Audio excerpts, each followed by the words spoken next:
What's going on, you guys? Welcome back to my YouTube channel. It's your boy Dom with another video. So today's video is going to be about rate and review on a show that I've been watching on Netflix. Well, the show is called The Haunting of Bly Manor. Well, it starts off with a young woman. She was hired by a man to look after his niece and nephew. Hired to look after his niece and nephew. But things only got stranger after that. They were at their home, their family home, and she sees things. She sees people and everything on the premises, and she's just like, alright, it's nothing. But it only got stranger after that. Before she moved in, she would see her fiance, which her fiance died in a tragic accident. One night they were at dinner, and he was talking to her and everything, and she said, I can't do this. And he said, what can't you do? And she said, I can't marry you. And, that sucks. So, they proceeded to eat their dinner and everything. They got to the car. They started talking. Talking turned into argument. He was like, well, why didn't you tell me this before? And she was like, I wanted to tell you, but your mom was, happy, and you were happy too. And, got bad vibes from that, and it started getting worse. And she started crying, and she said, I love you still. And, as a guy, he's not going to be like, I love you after she did that to him. And the fact was, he got out the car. As soon as he got out the car, he got hit by what seemed to be a trash truck. And you would think, on impact of getting hit, because the trash truck was going fast, you would think, on impact, you would die immediately. Well, this wasn't the case. She got out the car after he got hit.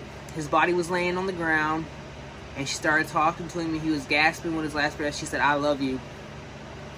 And that was that. Well, when it appeared, in the first episode, when you turn it on, she has the mirrors covered up in her apartment where she was living. And I was like, that's strange, why would she have them covered up? Only to find out that her fiance that got hit, she took the blanket or jacket or whatever you want to call it. It looked like a blanket. It could have been a jacket. But she took it off of the mirror, and you see this man in the picture, or in the mirror, and his eyes, he had glasses, and they were like flames. Well, that's one thing behind it. She just did that, and now you figure out, why she did that. Had the mirror covered at all times. Well, he wasn't really haunting her, I don't think. He was just letting her know that he was there. Because he was always going to be there for her, no matter what. And on top of that, the place that she was living, the landscape, was already haunted. She knew that. She felt that. You could feel that type of energy if it's haunted. Well, she did. And she was going along, doing her duties, working, helping the kids out. Well, one night, the little girl's name is Flora. She was in her room, tucking her in bed, getting ready for bed. She looked at her dollhouse, and she noticed the dolls in there looked exactly like, they didn't exactly look like the people, but they were symbolized to be the people that was living in the house. And she was like, can you please promise me something? And, the lady, the nanny, the young woman that was hired by the uncle, his name was Danny. She's like, Danny, can you promise me something? And she said, what? She said, don't get out of bed at night. And she, of course she was like, yeah, I won't get out of bed at night. But before, everything got crazy, she's like, no, I won't. But she's seen something underneath her dresser, and it was a doll. And she's like, don't you want this doll? And she's like, no, keep it under there. She stays under there. not knowing what it was. But Danny got out of her bed one night and, you know, started free roaming, like, the house. She didn't think nothing of it. The first night, nothing happened. So, and then the little girl was like, Danny, you got out of your bed, and you told me you wasn't. And she was like, yeah, I got out of my bed, this, that, and the third. I had to do something. And the little girl was like, alright, just don't get out of bed again. What does this girl do? She gets out of bed again. And this time, the kids catch her. The kids lock her in a wardrobe or / closet, whatever you want to call it. They locked her in there. But they were only protecting her because the lady that lived in the house previously, her sister strangled her to death. She had some lung disease and she was coughing and throwing up stuff. And they said that she will only have a few months to live.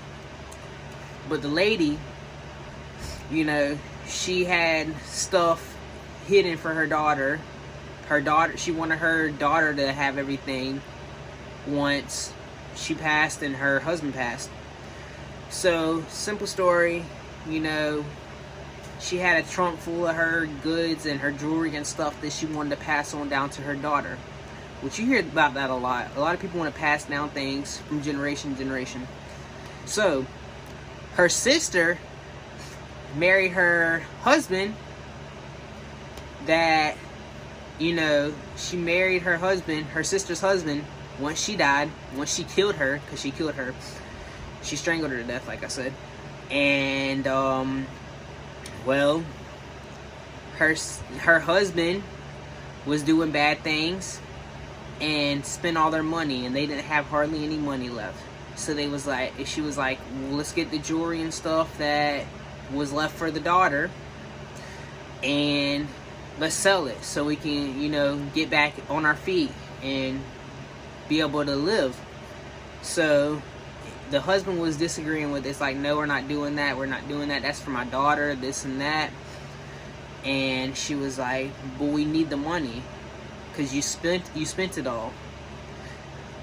And without his permission, she went to the chest, she opened the chest, went to go get the stuff out, look at the stuff. Her sister grabbed her. Her dead sister now, and her dead sister killed her. It's weird, but it's what happened. So after that, her husband was going to look for her. If I didn't make that clear, the sister that died was married to the man that lived in the house, and then her sister that was living, that killed her, got married to her husband. So both of the sisters were married to the same man. So she killed her. She came out the trunk, or the chest, whatever you want to call it, and killed her sister. Her husband was looking for her and found her dead. So they decided, the husband and the little girl decided to move out.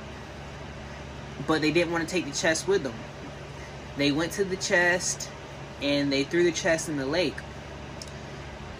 Not knowing the chest was the part of the woman and the woman was part of the chest. So that was all, that's all they had left of her. They put her chest in the water, in the lake, and then the lady just was in the lake, her body. Because pretty much the chest was her body and it was part of her.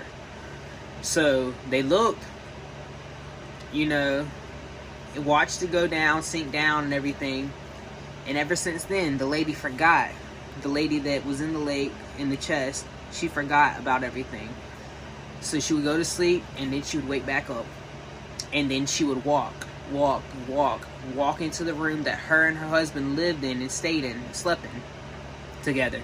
And she was looking for her daughter. Because every time she would, you know, go to sleep or whatever, she would dream, and then she would wake up with a clear head. Like, she wouldn't know what was going on, where she was, this and that, where her daughter was. She hoped every night she would wake up and go into that room where they lived, and hoping to see a little girl or find her daughter. It never happened. But if you walked in her pathway, she would grab you by the neck and sit there and choke you choke you and just walk with you until you're dead.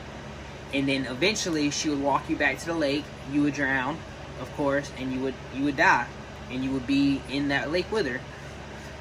But in the case of that, there was a man living there, or he wasn't really living there. He visited and he stayed there often. It wasn't. He had a home. His name was Peter, and he came across her path one night. She drug him all the way to the room that her and her husband lived in, and her daughter. Drug him to the room, and then she turned around, drug him back out, drug him to the lake, and he died. Which was very weird. And, you know, why would you do that? Why would you drag somebody to the lake? But in her defense, she was just trying to do what she thought was right. I mean, she lost her daughter and everything. They just abandoned her, gave her up, threw her in the lake, threw her chest in the lake, which is part of her. So that was crazy. And the crazy part about it, you know, she's in the lake and everything. When she would walk, she would leave footsteps. So one morning, the next morning after they locked Danny in the closet, she noticed there was footprints. She didn't know nothing about the lady at the time. The kids did. So she got onto the little boy and told the little boy, you know, you got to mop this up. So he mopped it up and everything. And it was just weird, like out of nowhere. She didn't know. But then after that, they just started to, you know, get in regular occurrences and everything. They started seeing things on a regular. Come to find out, the man that was drugged in the water, he was dead, but he couldn't leave the property. None of them could leave the property. The only people that could leave the property was the kids, their Uncle Henry, and the girl. The people that died couldn't leave the property. When they would get to the driveway, they would like wake up and be like a dream again, over again, start over again. Which was weird. But the final thing was, once the young woman, she got done with everything, and at the end of the series, or towards the end of the series, the season, the little girl was in the bed where the lake lady, which was named Viola, she was in the bed, and she thought that was her little girl. So she took the little girl, held the little girl, took the little girl to the lake, got her halfway to the lake, and she said, "It's me, it's you, it's us." And the lady turned around and walked the little girl out. So now Danny has a target on her head, and the lady is wanting Danny. She pretty much called her out. That's what she did. And the lady, now Danny is living with this girl that she is with. She's dating. She wants to get married to her. And she was washing dishes one night, and she looked in the water, and the lady was there. The face of the lady was there. She dropped the dish, and the girl that she's with, she was like, "What happened? What happened?" She said, "I seen the lady." She's like, "What lady?" She said, "The lake lady. She wants me. She wants me." And the girl's like, "You know what? I'm gonna start washing the dishes." She said, "That's not the only place that I see her. I see her a lot." And it gets weirder from that. But that's the final episode. And, well, I would rate this, my rate for this would be a 10 out of 10. It's a great show. And if you guys like this video, please like, subscribe, and comment. Your boy Dom is out.